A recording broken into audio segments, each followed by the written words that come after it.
আবারও স্বরূপনগরের হাকিমপুর সীমান্তের চেকপোস্টে ভিড় জমাচ্ছে বাংলাদেশি নাগরিক। অবৈধভাবে যারা ভারতে বসবাস করত তাদের আবার বাংলাদেশে ফিরে যাওয়ার হিড়িক শতাধিক বাংলাদেশি নাগরিক। যারা এতদিন ভারতে এসে আত্মগোপন করে বিভিন্ন রাজ্যে বা আমাদের রাজ্যের বিভিন্ন জেলায় আত্মগোপন করে বিভিন্ন পেশায় যুক্ত ছিল, তারা আবার দেশে ফেরার জন্য স্বরূপনগরের হাকিমপুর সীমান্তে উপস্থিত হয়েছে। এর আগেও আমরা দেখেছিলাম এসআইআর এর প্রক্রিয়া চালু হতেই হাজার হাজার বাংলাদেশি নাগরিক ও তারা দীর্ঘ কয়েকদিন ধরে এই হাকিমপুর সীমান্ত দিয়ে বাংলাদেশে গিয়েছিল। মাঝে কিছুদিন বন্ধ ছিল এই যাওয়া, আবার গতকাল রাত থেকে শুরু হয়েছে হাকিমপুর সীমান্তে জড়ো হওয়া। বিএসএফ এর অনুমতি পেলেই তারা বাংলাদেশে চলে যাবে, আর তার জন্যেই বাক্সপেট্রা নিয়ে সীমান্তে হাজির শতাধিক বাংলাদেশি। বাংলাদেশে কোথায় বাড়ি?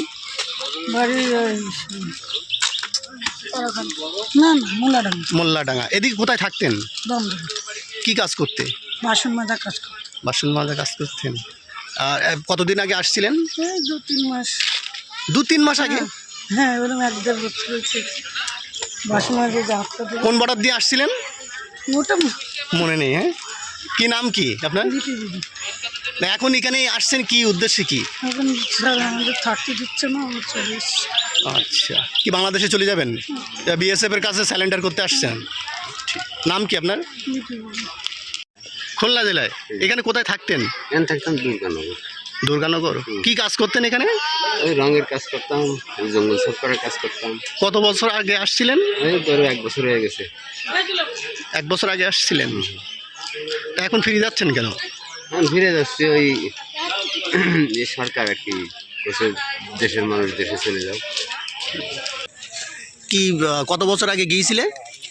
বেশি না, 5-6 বছর। 5-6 বছর আগে? কোনো কাগজপত্র আছে? নেই না?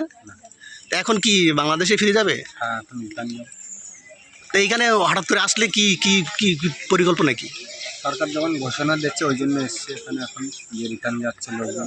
আচ্ছা, ওই জন্য এখানে এসছে, এখন রিটার্ন যাবো। কোথায় বাড়ি? কোথায় বাংলাদেশে? বাংলাদেশে কোথায় বাড়ি? বাড়ি যাচ্ছে তোমার 13 তেরোখাদা। কি নাম তোমার?